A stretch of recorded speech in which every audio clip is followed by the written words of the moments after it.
கழுதை கதை. ஒரு கிராமத்துல சுப்பன் அப்படின்னு ஒரு வண்ணான் வாழ்ந்து வந்தார். அவரு போதி சுமக்க ஒரு கழுதை வச்சிருந்தார்.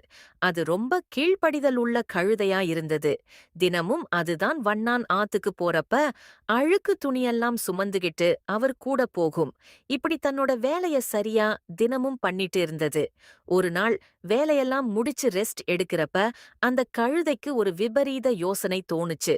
சே, தினமும் நம்ம இப்படி உழைச்சுக்கிட்டே இருக்கிறோம். தினமும் ஆத்துக்கு பொதி சுமந்துகிட்டு போகிறதும் வர்றதுமா வாழ்க்கை.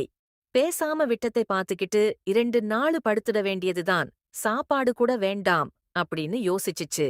அடுத்த நாள் காலையில் வண்ணான் கழுதைய போய் பார்த்தா நல்லா தூங்கிட்டு இருக்கு.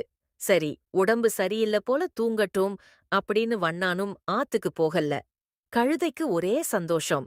அப்பாட, நல்லா தூங்கலாமுன்னு கண்ணை மூடி தூங்க ஆரம்பிச்சிருச்சு. நல்லா தூங்கிய கழுதை சாப்பிடக்கூட மறந்து தூங்கிருச்சு. அடுத்த நாள் காலை வண்ணான் திரும்ப கழுதைய பார்க்க போனான். கழுதைய எழுப்ப அது முனங்கிட்டே திருப்பி படுத்துக்கிச்சு. சரி, இன்னிக்கும் ஆத்துக்கு போக முடியாது போல அப்படின்னு சொல்லிட்டு போயிட்டான். 2 நாள் கழிச்சு பசி தாங்கல.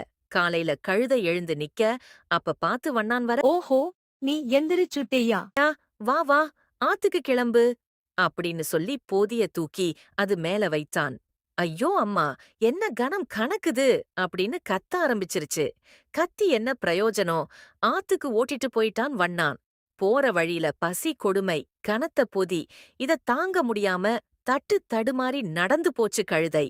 ஒரு இடத்தில் பொதிய சுமக்க முடியாமல் கீழே விழுந்தது. விழுந்ததுதான் மிச்சம். கட்டையில 2 அடி விழுந்தது வண்ணானிடமிருந்து. எப்படியோ ஆத்துக்கு பக்கத்தில் வந்துடுச்சு கழுதை.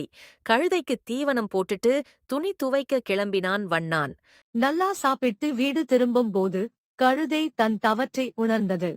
இனிமே அன்னன்னைக்கு உள்ள வேலையை அன்னன்னைக்கே முடிச்சிடணும்னு மனசுக்குள்ள எண்ணியவாறு வீடு திரும்பியது கழுதை. கதை சொல்லும் செய்தி: படிக்கும் பிள்ளைகள் அன்னன்னைக்கு உள்ள பாடத்தை அன்னன்னைக்கே படிச்சிடணும். எந்த வேலையையும் சேர்ந்து வைக்க கூடாது. வேலைய சேர்த்து வைத்தால் கழுத மாதிரி கஷ்டப்பட வேண்டியதுதான். அன்னனைக்கு பாடத்தை படிக்கலைனா கழுதை கீழ விழுந்த மாதிரி நம்மளும் பரீட்சையில் விழுந்துடுவோம்.